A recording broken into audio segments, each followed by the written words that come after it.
A few years ago, writes Tony Perkins, during an eventful family vacation, we found ourselves blockaded on a bridge by police vehicles on both ends. It took me a few minutes to figure out the source of the commotion. Standing on the side of the bridge, about midway across the thoroughfare, a woman was threatening to jump.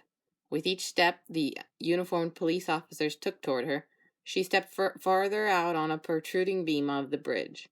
If she jumped, she most certainly would die. As a pastor, former police officer, and volunteer police chaplain, I've seen situations, writes Tony Perkins, like this before. I asked my wife, he says, to take the vehicle and the kids, and I approached the officers, identified myself, and offered to help. I walked out to where the woman stood and began talking with her and listening to her story. She told me of her struggle with drug addiction, of a husband who had deserted her, and of a son in the military who was wrestling with a host of issues. After about 45 minutes, she sat down on the curb with me, and we prayed before I went with her to the hospital for evaluation. While not all our vacations are as eventful as that particular trip, the situation that day on that bridge wasn't an anomaly.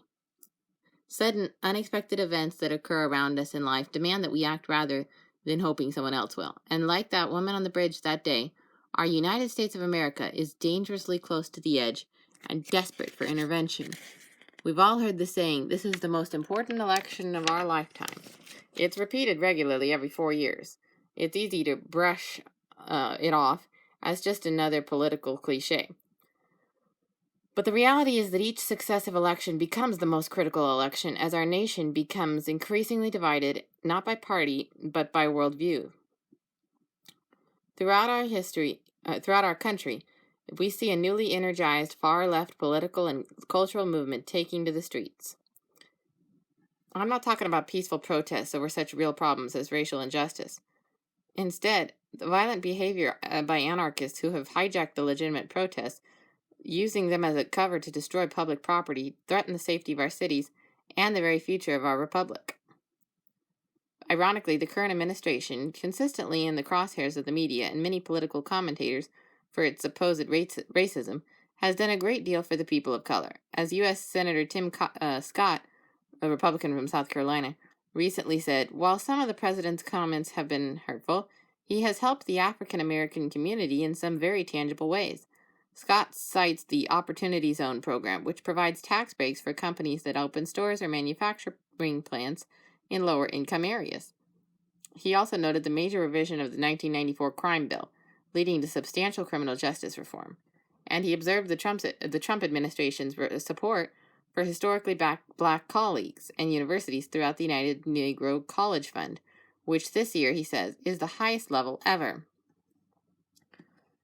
But there is another reality we cannot ignore. Some news networks and publications are abetting a disorder that's become much too common, the so-called cancel culture. Recently, 2 editors and a respected columnist at the New York Times resigned because their radical younger colleagues cannot accept opinions different than their own. One of them, herself Jewish, told of getting tired of being called a Nazi and a racist by some of her Times colleagues because she believes in open debate. Claiming that opposing views were threatening to them, these woke young extremists do not believe in debate. They and their peers in the media and colleagues in colleges and universities around the country are rigid ideologies of the left. They believe that to challenge their understanding of the military, American history, race, gender, and several other issues show not honorable disagreement, but evil and dangerous intent. They do not want tolerance. They want of those who disagree with them silence, enforced silence if need be. These trends in urban anarchy and political radicalism mark a potential tipping point for our republic. Some argue that we are in a pre-revolutionary state. Common assumptions about principled disagreement, representative self-government, free and open discussion, and even our historical understanding of human rights are being not just challenged, but deeply undermined. Christians need to give some sober-minded consideration to what our country is all about. The founders asserted that there is a creator, a God who chose to make the universe and human beings unique in all creation. In that creation, he declared us as having equal value and endowed with rights that are inherent to our very humanness. He is the author of life and bestowed every person with the right to life. No government has the right to decide who will live or who will die. If all persons of every nation, tribe, people, and language, Revelation 7:9, are made in his image and likeness, then their right to life must be honored and upheld in law and conduct, from the conception to natural death. He also gave men and women the power to choose good and evil, right and wrong, to obey or disobey his will. For us to exercise this power, we need the freedom to live out our convictions about our accountability to God and one another. Our founders recognized that this means one's obligation to God precedes his or her obedience to the state. Therefore, religious liberty is the first freedom, one that is primary to all the others. We all know that religious liberty is under threat. From recent Supreme Court rulings to the so-called Equality Act, already passed by the House of Representatives, the gay rights movement demands that churches, religious colleges, and other faith-based organizations fall in line with their agenda or be penalized. Lawsuits, fines, loss of tax-exempt status, and loss of academic accreditation are looming on the horizon for institutions that recognize they must never compromise their duty to God.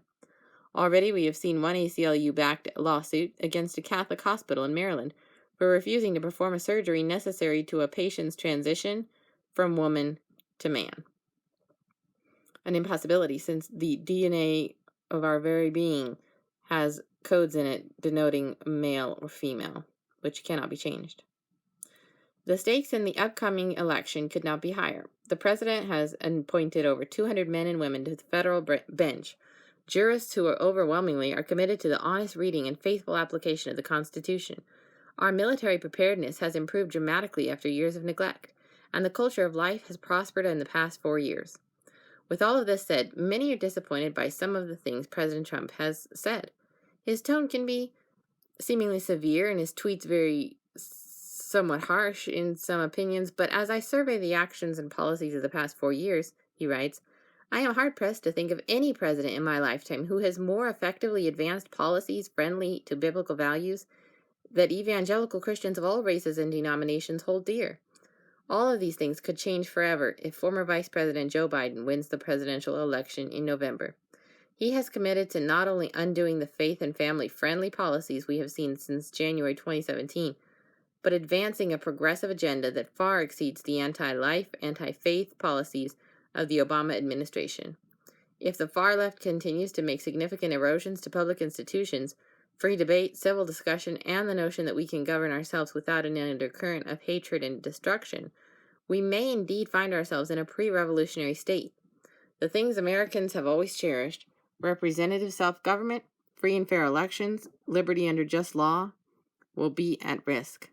Like the woman on the bridge standing on the precipice of destruction, America is on the edge. But as prayer, concern, and time drew the woman back to safety, who knows but that our prayers, our concern, and our investment of time may be what saves America from going over the edge under God by his help.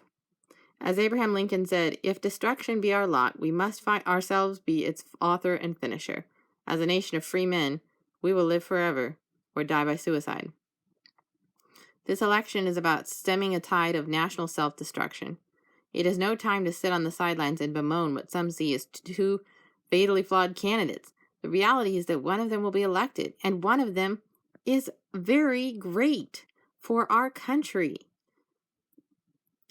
It is my hope and prayer that we all do our part through prayer and voting to ensure that America's future is not clouded by a denial of all that has made us what Lincoln also called the last best hope of earth. Biden is anti-America, and he hates Jesus. Trump is pro-America, that is our own country we live in as Americans, and therefore he's very helpful to the world since the world is very much influenced by the direction of America. And Trump is very much pro-God. He is all for the freedom to worship God. He believes and worships Jesus. I mean, what more could you ask for? He is that conservative Christian president that we've wanted here to lead the West, to lead America, and therefore the world that follows in the direction that America goes. We need this light of the United States of America to shine bright for God with freedom and lead the way to a safe country.